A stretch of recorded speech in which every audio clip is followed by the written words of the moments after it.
Bung ya, siap-siap ya Bung, bentar lagi mulai. Ya,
Apa aneh nah? Hah? Hah? Tapi pikir corona dulu.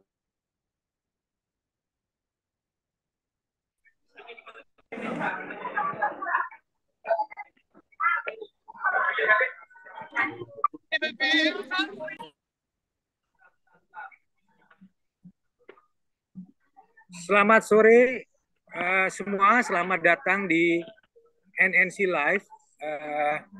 Kita akan mulai obrolan kita dengan Bung Yesayas Octavianus yang bulan lalu berulang tahun dan kita belum merayakannya bersama-sama karena baru sebulan sudah sebulan ini kita tidak berjumpa dan kali ini tepat sebulan lalu ya setelah kita bahas tentang Indonesia melawan Cina yang ternyata akhirnya Indonesia untuk pertama kalinya kalah dalam 4 pertandingan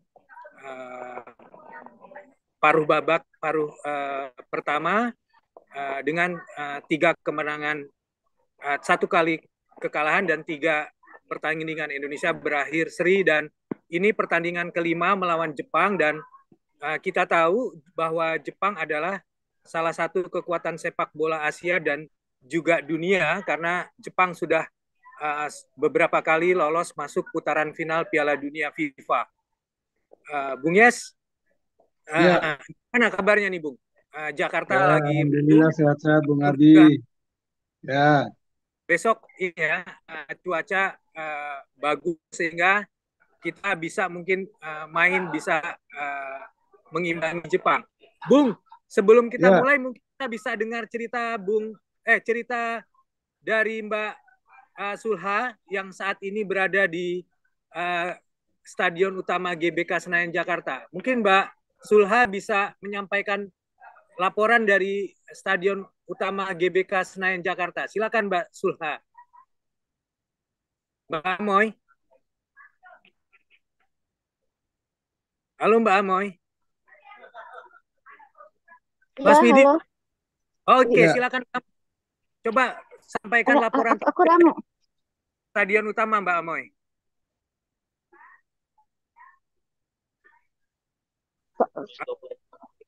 Sorry, Widi aja, Wid. Sorry, Wid. Bu, lagi mau masuk ke preskon. Oke, oke. Mas Widi, laporan dari Mbak Amoy tadi, Mas Widi. Silakan Mas Widi. Baik, selamat sore Bung Yes, selamat sore Mas Abi, selamat sore semuanya salam Mas Widi. sehat semuanya. Terutama sore ini kita menjadi talk show spesial karena pemimpin umum netralnews.com NNC bergabung pada sore ini. Selamat sore Pak Hotma Simatupang yang Selamat bersedia hadir sore semuanya, langsung. Pak Widi, Ya, Pak Yes, Selamat beliau, sore, semua ya, Mas Abi, semuanya selamat ya, sore yang Bung. sehat terhormat. Ya. ya, Sore Pak Hotman. Ya, ya, Selamat beliau sore. ya langsung karena salah satu penghobi sepak bola jadi tapi Iya, untuk klubnya Pak Hotma Arsenal tapi tetap ke timnas Indonesia di hati.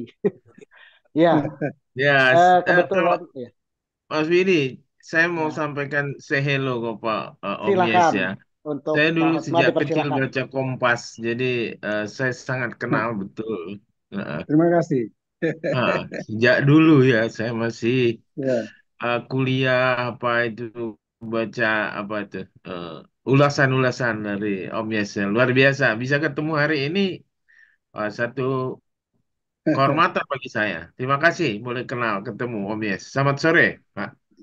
saya juga terima kasih Bung Hotma. Panggil saya Bung aja, nggak usah Om lah. Oh ya, Biar Bung kita Yes, lebih ya. Terima lebih kasih. familiar Ya, bicara olahraganya ya. Terima ya. kasih Bung, untuk kan berarti infonya. kita di bareng Bang Hotma nih ya. Ya, Ah. Wah, boleh boleh. Oke, ada lagi yang mau disampaikan sebelum kita ngobrol bareng Bung Silakan Ye? dilanjut Om Widi, Oke, Mas Abi. Oh, baik. enggak. eh, siap. Bang Hotma, Mas Widi, kita mulai aja acara kita.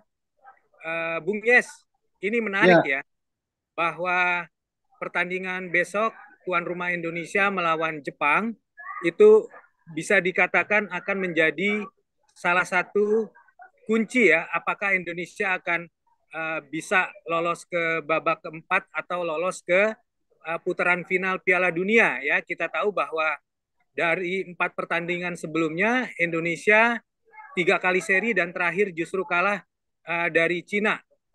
Bagaimana Bung Yes melihat pertandingan Indonesia melawan Jepang besok, Bung? Silakan, Bung.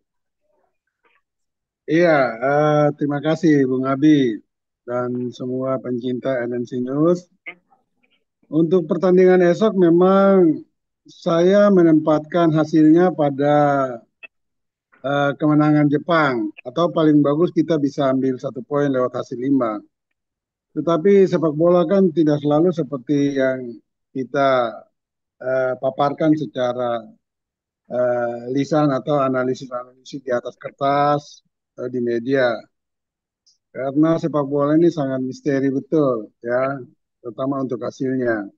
Biasanya tidak terduga karena ada hal-hal lain non tenis yang mempengaruhi itu semua, mempengaruhi sebuah hasil pertandingan. Jadi kalau bicara besok, saya lebih senang kalau hasilnya itu nanti imbang atau ya mudah-mudahan kita menang. Tapi kalau kita kalah pun ya, kalaupun kita kalah, kita semua jangan berkecil hati atau putus asa, terutama untuk tim kita karena masih 5 pertandingan lagi. Dan dalam kalkulasi di atas kertas, dari 5 pertandingan sisa itu 3 diantaranya bisa kita ambil, ya, itu melawan Arab Saudi pada tanggal 19 nanti, kemudian Bahrain dan Cina di tahun depan, ya tahun depan baru melawan lagi 2 tim itu di kandang sendiri.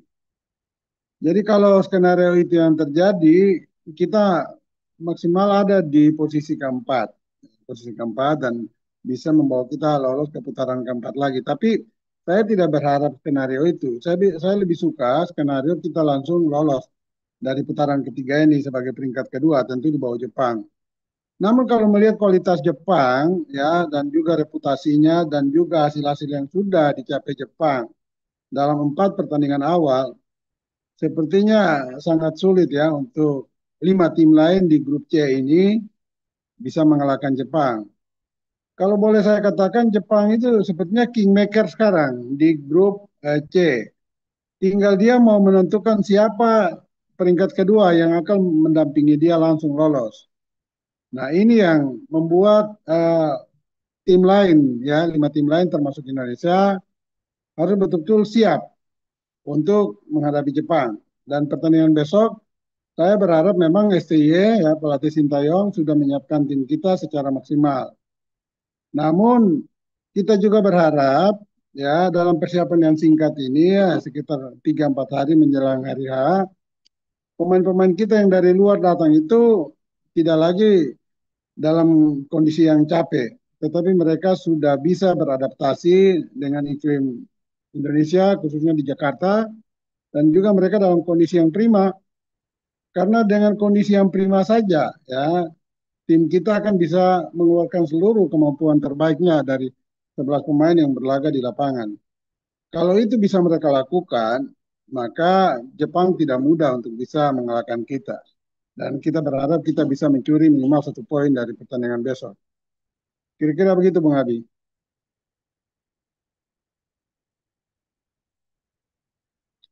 Halo? Ya, Bung, ya, Bung. Ya, Lanjut. Bagaimana, Bung?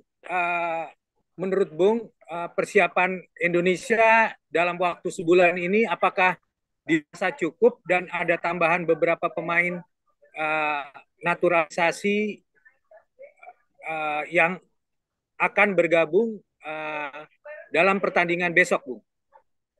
ya, Bung Abi. Seperti biasanya di 4 pertandingan awal, persiapan Indonesia itu ritmenya dan polanya masih sama. Sintayong tidak pernah mendapat eh, materi lengkap, ya, materi lengkap untuk mempersiapkan tim secara jangka panjang, minimal 1 minggu atau 2 minggu atau 3 minggu atau 4 minggu. Ini karena kendala mayoritas pemain kita itu berkompetisi atau berada di luar negeri. Dan STY baru bisa mempersiapkan tim ini ya paling 5 atau 4 hari menjelang hari H. Nah ini salah satu kesulitan atau kelemahan kita dalam mempersiapkan tim. Padahal sepak bola itu kerja sama tim ya, kerja sama tim dan itu sangat dibutuhkan saling pengertian antar pemain. Kalau pemain berkumpul lebih lama, mereka bisa saling mengenali pribadi masing-masing dan itu bisa dibawa ke lapangan, baik dalam gestur atau komunikasi dan bisa mengenali karakter rekan bermain itu sangat penting ya. Karena itu dalam hal-hal kecil secara teknis, ketika saya mengenal rekan saya si B dan si B ketika pegang bola misalnya, saya tahu dia akan melakukan apa dan saya juga harus melakukan apa. Nah, ini yang kebersamaan untuk jangka waktu yang panjang ini yang tidak dimiliki oleh tim kita dan menurut saya itu salah satu kekurangan. Akan berbeda ya kalau pemain-pemain ini mayoritas datang dari eh, satu ikon kompetisi yang sama, misalnya mereka bermain di kompetisi Liga 1. Itu bisa mungkin lebih baik ya, lebih baik karena secara bahasa juga mereka akan bisa saling berkomunikasi dengan baik di lapangan. Jadi kalau melihat persiapan tim kita menghadapi Jepang, saya kira tidak sebaik Jepang. Nah, Jepang ini mereka datang dengan 27 pemain. Ya, 22 diantaranya adalah pemain yang berkiprah di kompetisi Eropa, di negara-negara yang top kompetisinya, mulai dari Inggris, Italia, Spanyol, Belanda, Belgia, ada semua itu. Ya, ada semua. Dan juga Skotlandia, Jerman, ada juga.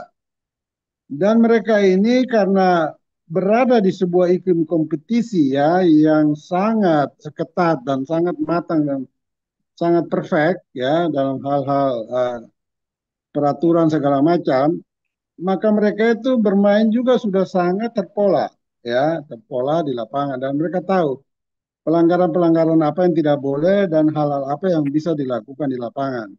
Nah, ini akhirnya terwujud dalam sebuah tim yang begitu matang di Jepang, ya, di tim nasional Jepang ini. Bagaimana mereka itu ketika mengintersep lawan atau berlari dengan bola atau berlari tanpa bola mengambil posisi, nyaris mereka semua melakukan itu dengan sempurna, ya, dengan sempurna. Nah, ini kalau lihat dengan tim kita berbanding terbalik, ya.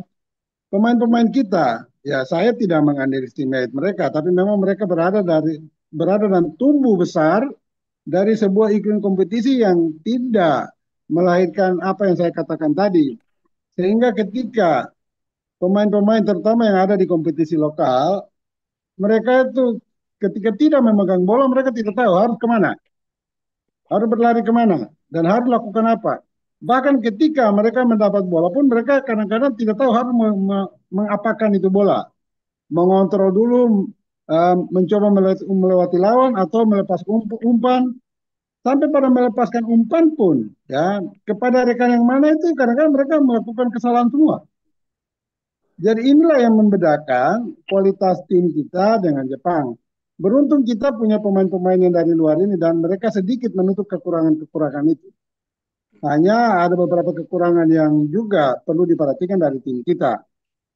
Misalnya secara endurance, stamina, ya, apakah mereka akan sanggup menahan Jepang yang bermain dengan speed power game yang sangat tinggi gitu. Nah, ini yang harus diantisipasi. Dan saya berharap Sintayong sudah menyadari ini semua dan sudah memberikan instruksi kepada para pemainnya untuk harus melakukan apa ketika menghadapi Jepang nanti. Nggak tahu pilihan apa yang dipakai. Apakah pilihan harus lebih memperkuat pertahanan, bukan dalam arti bertahan, lebih bertahan, tetapi pertahanan itu harus betul-betul menjadi fokus utama nanti. Karena kita lihat ketajaman Jepang ini sudah terbukti dari 4 pertandingan. Mereka bisa melesatkan 15 gol dan hanya kebobolan 1 gol. Kebobolan 1 gol itu bukan dicetak lawan, itu karena gol bunuh diri pun. Ya, bayangkan 15 gol dari 4 pertandingan itu luar biasa. Cina 7-0, Bahrain 5-0, Arab Saudi 2-0 ya, kemudian Australia 1-1. Kita baru mencetak berapa gol? 2 ke Bahrain, 1 ke Arab Saudi, 1 ke Cina. Ya, baru 4 gol dari empat pertandingan, sangat jauh berbeda. Hanya ya kembali lagi di awal yang saya bilang, sepak bola ini penuh dengan misteri.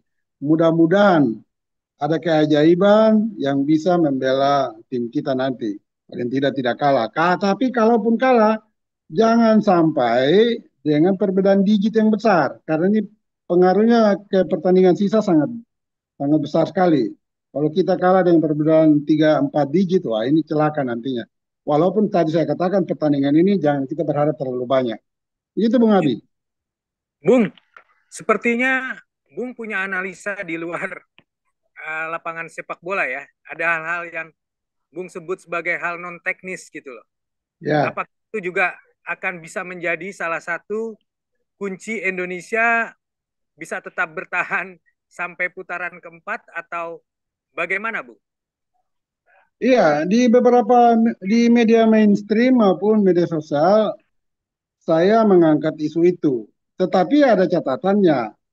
Hal non teknis ini bisa dilakukan dan bisa terjadi kalau kita ada dalam posisi sudah sudah menggapai 12 poin. Yang saya katakan tadi. Sekarang kita memiliki 3 poin. 9 poin sisa ambil dari Arab Saudi, Bahrain, dan Cina. Sehingga total 12 poin.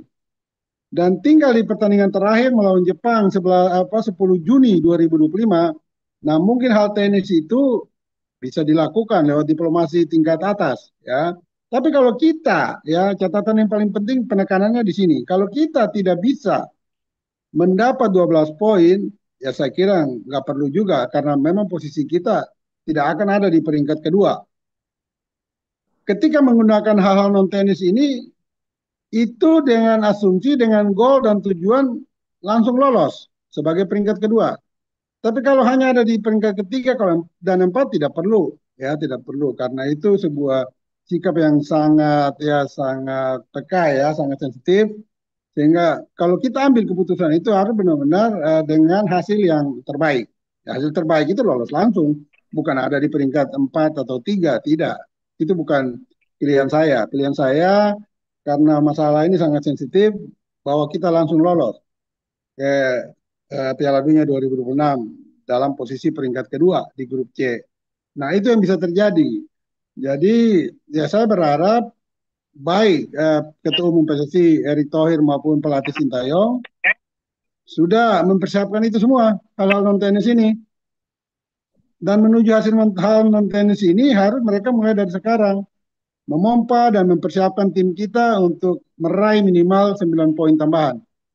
Ya, dari Arab Saudi, Bahrain, dan Cina. Syukur-syukur, alhamdulillah kalau kita bisa mencuri poin hari Jumat esok dari Jepang minimal 1 poin, kemudian lawan Australia di kandang Australia nanti juga minimal bisa mendapat 1 poin. Ini akan semakin luar biasa bagi kita nantinya. Tetapi kalau kita sebaliknya tidak bisa mendapat poin maksimal 3 dari Arab Saudi, 3 dari Bahrain, 3 dari Cina, maka lupakan semua. Lupakan semua itu impian-impian non teknisnya itu. Begitu Bung Abi. Oke, Bung. Menarik sekali ya. Bung, supaya merimain kita semua, boleh nggak Bung berbagi catatan tentang head to head Indonesia dengan Jepang termasuk di ajang babak penyisihan Piala Dunia. Silakan, Bu.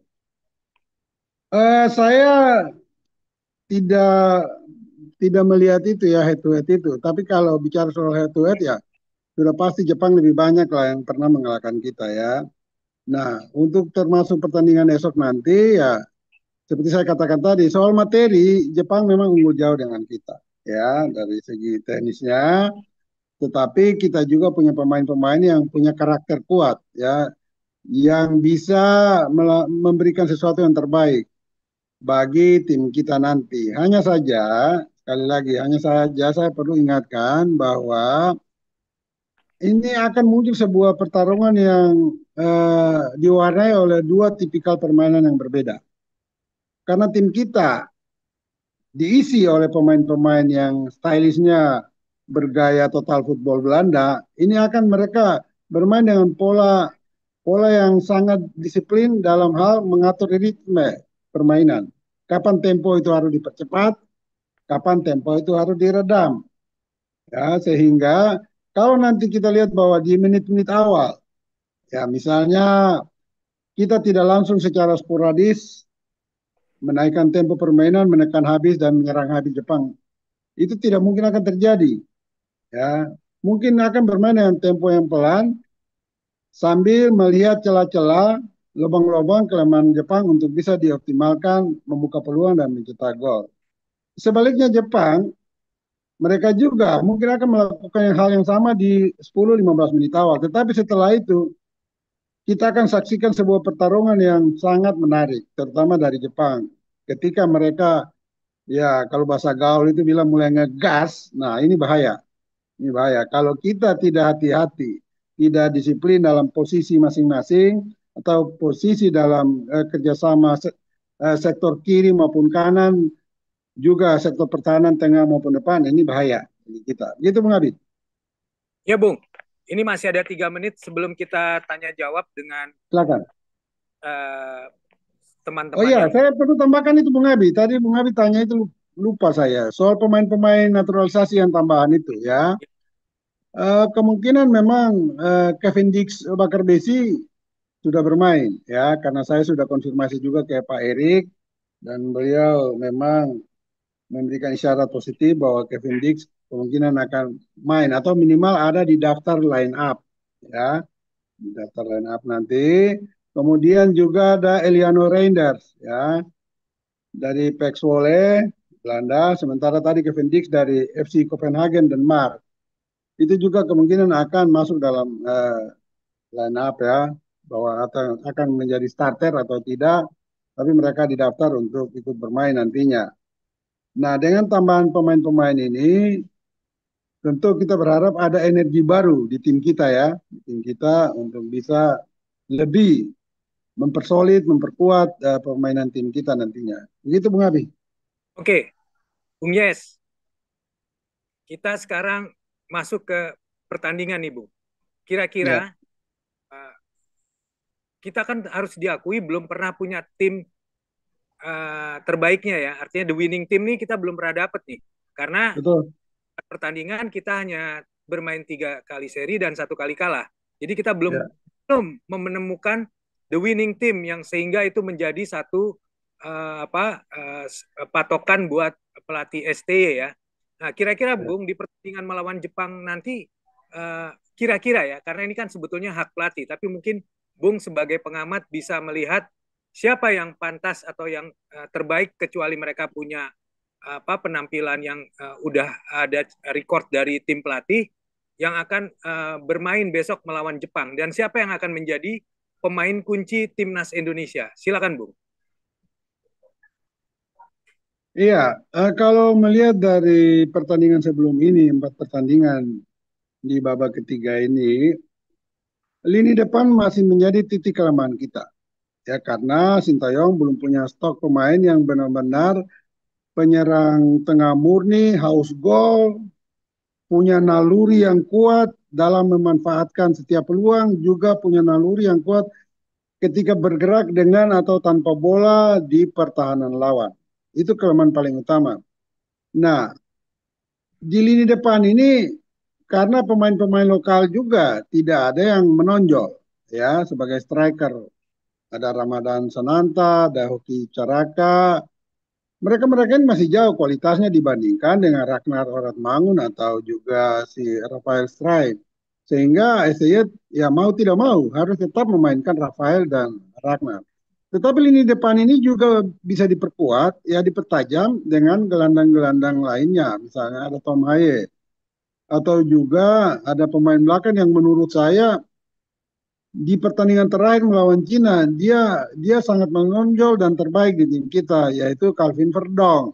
Ya, Calvin Verdong. Pemain ini kelihatan dia sangat cerdas. Ya, dia bermain itu ya kalau bahasa gaul itu bermain dengan otak, tidak saja dengan otot, tapi dengan otak. Ini pemain cerdas sekali ketika lawan Cina, dia nyaris tidak pernah membuat kesalahan, baik dalam mengambil posisi, juga ikut menyerang dan bertahan, juga dalam melepaskan umpan-umpannya. Nah, di di lain sisi, saya berharap juga Eliano Renders bisa menjadi kekuatan baru karena Kevin Dix nanti mungkin ada di lini pertahanan, tapi Eliano bisa dimanfaatkan untuk mempertajam serangan kita. Dia ini ada adik kandung daripada Tijani Reinders, pemain nasional dari Belanda yang sekarang bermain membela klub AC Milan Italia. Keturunan dari Maluku juga dari pihak ibu, dan kita berharap Eliano bisa memberikan sesuatu yang luar biasa bagi tim kita nanti untuk bisa meraih poin dari Jepang. Kalau secara individu yang bisa membawa tim kita bermain baik masih pada Tom Haye dan juga Jai Iches. Dua pemain ini kalau mereka tampil dengan konsisten dan penampilan terbaik, maka tim kita akan lebih baik penampilannya secara keseluruhan. Karena Ises di belakang, pemain ini minggu lalu saya melihat dia memperkuat Venezia melawan Parma dan kebetulan hari itu Parma yang menang di kandang Venezia. Dia bermain full 90 menit dan tidak melakukan hal-hal yang salah di pertahanan Venezia. Juga saya juga menonton Almere City ketika Tom Haye bermain di sana. Sehingga kalau menurut saya dengan apa yang mereka baru saja lakukan minggu lalu, semoga mereka bisa menerjemahkan nanti ke dalam tim kita saat menghadapi Jepang nanti. Oke, Bung. Begitu, Bung Abi. Ya, sekarang kalau dari timnas Jepang, kira-kira siapa yang akan menjadi pemain kunci timnas Jepang dan yang patut kita waspadai, Bung, terutama para penyerang timnas Jepang? Saya juga melihat pertandingan-pertandingan Liga Spanyol, Inggris, dan juga antar klub Liga Champion, di mana beberapa klub yang berlaga di event-event itu dibela oleh pemain-pemain Jepang. Misalnya di Liga Inggris ada penyerang Mitoma, ya, Mitoma dari Brighton and Hove Albion. Dia gelandang menyerang. Kemudian ada juga kapten tim Jepang nantinya, kalau tidak salah Wataru Endo. Nah, dan juga pemain-pemain lainnya yang tadi saya katakan di awal bahwa mereka semua memiliki kualitas yang sangat baik ya. Tapi dari dua pemain ini saya melihat menjadi kunci nanti bagi tim Jepang nanti. Mereka akan menjadi otak dari permainan Jepang, terutama Wataru Endo yang bermain untuk Liverpool Inggris. Ketika saya melihat mereka bermain itu nyaris sama persis dengan pemain-pemain bule lainnya, pemain-pemain Eropa lainnya yang berlaga di liga-liga teratas Eropa itu. Sehingga kalau bicara soal kualitas individu, ya sekali lagi, sorry banget saya tidak mengenai istimewa pemain kita, tapi Jepang masih lebih baik, baik secara individu maupun secara teamwork nanti. Nah, kita bisa nanti melihat apakah Mitoma dan Endo bisa mengacak-acak tim kita atau justru tim kita yang akan meredam ketajaman mereka nantinya. Dan kuncinya memang untuk Jepang itu Wataru Endo nanti. Pemain yang bermain dari lini tengah Liverpool Inggris. Dia ini sangat tenang, ya sangat tenang. Mengingatkan kita pada Nakata, ya Nakata dari Jepang yang dulu juga bermain di Liga Inggris dan Italia. Begitu Bung Abi. Ya, Bung Yes, kita buka pertanyaan ya. Mungkin Ya, kita kasih kesempatan pertama kepada Bang Hotma ya, karena Bang Hotma memang khusus ingin bertemu Bung Yes. Silakan ya, Bang Hotma. saya senang. Silakan. Waduh, ya, Bung Yes, Saya terima senang. kasih. Iya, saya kalau melihat live score sekarang, Saudi lawan Australia menit ke-54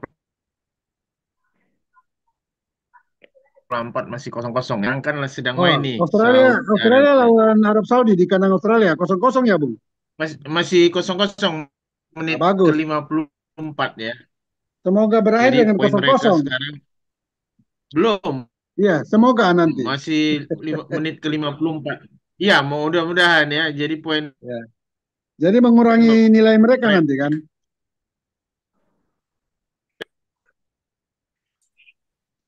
saya kalau Hilang-hilang. lihat apa Sorry, hilang-hilang, Putus-putus Bung, ya. suaranya. Bang Hilang-hilang Hotma Putus, suaranya. Bang. ini kayak ininya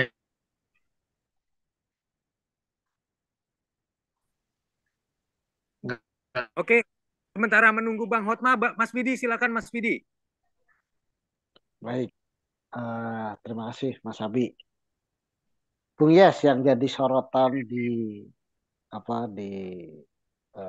penggemar itu adalah yang paling pertama adalah rumput GBK yang sudah dibenahi dan didandani sedemikian rupa sehingga sudah standar internasional lagi, tidak seperti nggak melawan start. tidak seperti melawan Australia kemarin. Nah, apakah faktor lapangan kemudian faktor penggemar timnas yang pasti memadati karena apa namanya tiket sold out semuanya bakal berpengaruh besar Eh, dalam pertandingan sore ini besok malam Bung Yes. oh iya, kalau soal iklim dan suasana dan juga infrastruktur, khususnya kita bicara rumput lapangan Senayan, ya kita akan bersyukur kalau memang PSSI sudah membenahi ya, permukaan ya rumput GBK karena untuk pertandingan-pertandingan besar dan penting seperti ini memang semuanya harus perfect ya. Ada di kualitas yang terbaik sesuai dengan regulasi FIFA. Jadi kalau rumput memang sudah dibenahi dan itu memang sudah pernah disounding oleh Pak Erick Thohir bahwa masalah-masalah non teknis persiapan sampai pertandingan nanti melawan Jepang dan Arab Saudi, rumput sudah dibenahi, sudah didandani sehingga tidak ada masalah. Memang saat melawan Australia itu permukaan rumput tidak bagus ya, sehingga pemain juga tidak bisa bermain secara baik, terutama dalam melepaskan umpan-umpan menyusur tanah, juga bisa saja mengganggu mereka saat berlari. Karena kalau ada lubang sekecil apapun itu bisa mendatangkan cedera bagi para pemain. Ya puji Tuhan lah, Alhamdulillah kalau memang PSSI sudah menyadari itu semua dan memberikan yang terbaik terutama untuk persiapan lapangan. Kita berharap dengan lapangan yang sudah bagus, kedua tim baik Indonesia maupun Jepang dan juga nanti saat melawan Arab Saudi bisa mengeluarkan semua kemampuan teknis terbaik mereka dalam bermain nantinya. Begitu Bung Widi. Ya. Bang Hotma bisa dilanjut Bang Hotma. Oh iya, tadi mohon maaf internet ya. Oke, Bung Yes, Ya, kalau kalau kita melihat halo, bisa dengar ya? ya, dengar, silakan. Kalau kita melihat Kalau kita melihat peringkat Jepang peringkat 15 di FIFA dan kita 120, selisihnya Ya, 115 peringkat.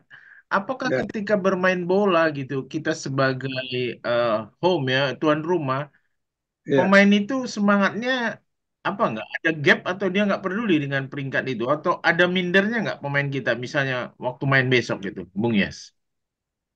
Iya, makasih Bung, pertanyaan yang bagus.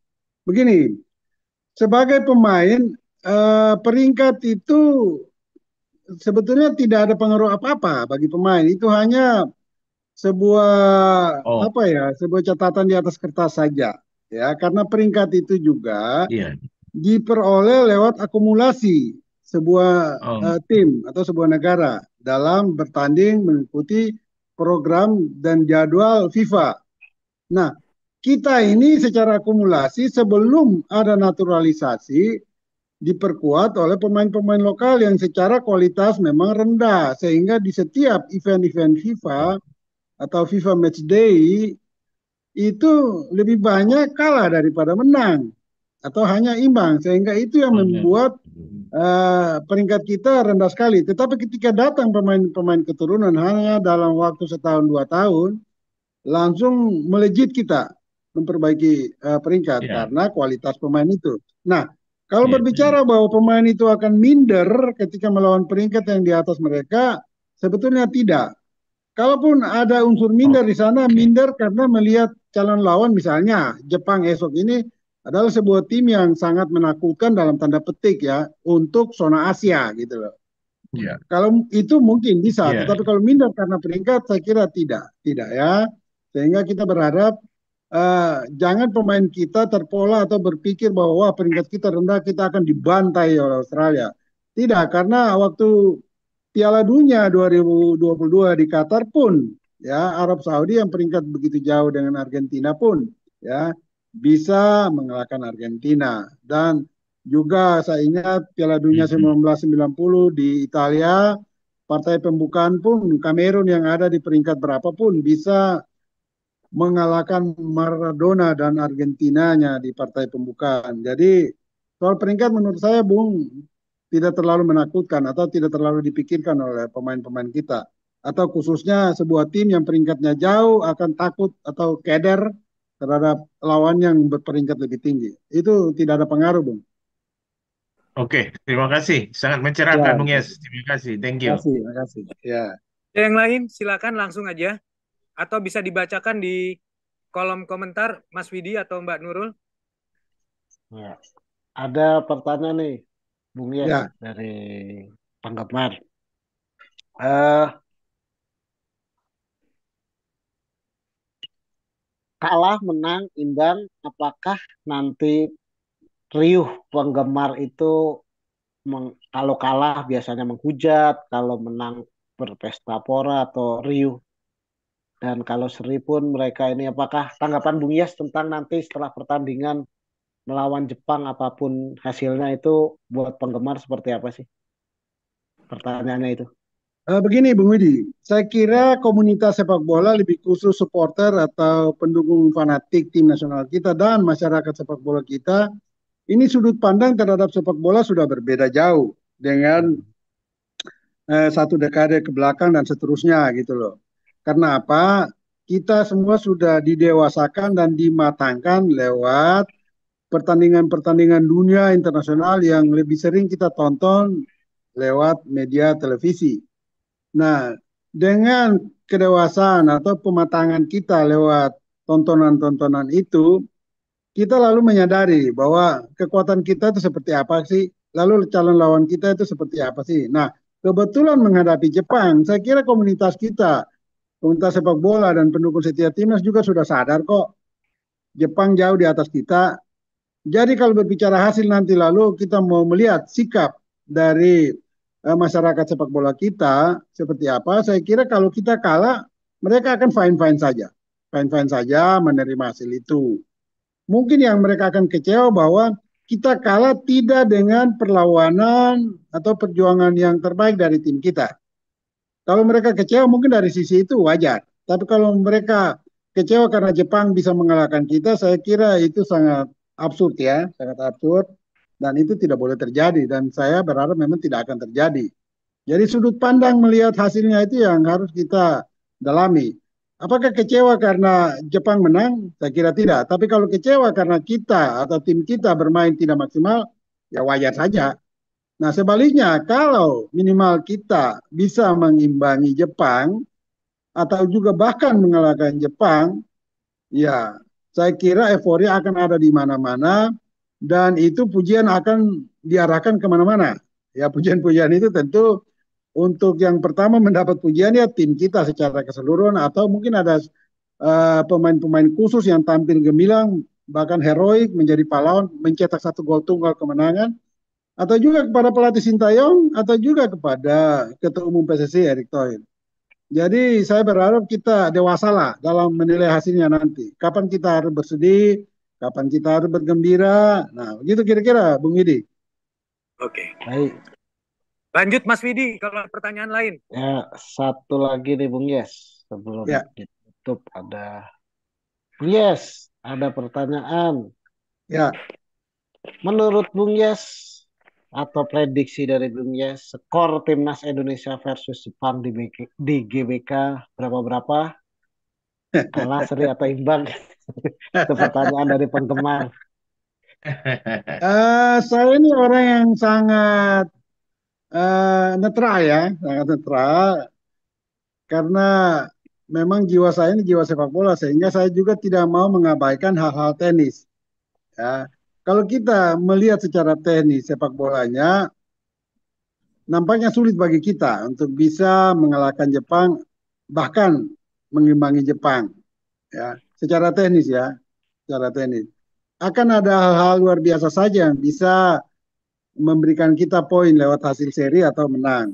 Tetapi kalau semuanya kondisi dua tim berjalan normal lewat sebuah pertandingan yang normal, kayaknya sulit kita bisa mengalahkan Jepang. Ya, nah untuk skor, tetapi secara nasionalisme, saya dan kita semua tentu berharap jangankan seri harus menang dan tidak saja menang dengan perbedaan satu digit, bisa dua tiga digit lebih bagus. Why not? Karena di sisi lain ya kita bisa mengimbangi Australia 0-0 di Jakarta. Australia kemudian ya mengimbangi Jepang di kandang Jepang 1-1. Kalau Australia bisa melakukan itu di kandang Jepang dengan mencuri satu poin, mengapa kita tidak bisa mendapat poin juga ketika kita menjamu Jepang di Jakarta?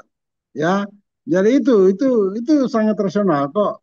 Hanya semuanya bergantung pada penampilan terkini kedua tim nanti. Ya, apakah kita siap untuk mendapat nilai itu lewat sebuah permainan yang baik?